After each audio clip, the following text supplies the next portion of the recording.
Hi everyone, welcome back to Gaming Basics.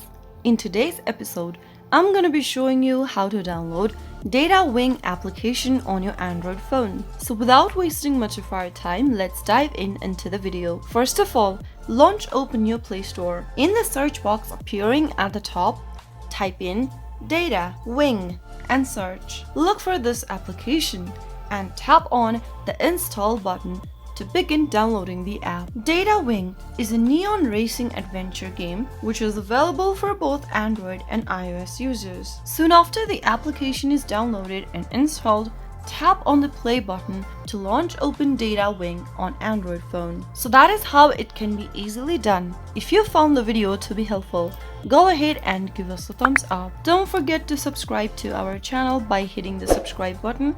Also press the bell icon so that you'll never miss another upcoming upload from us. I will see you again in the next episode. Goodbye till then.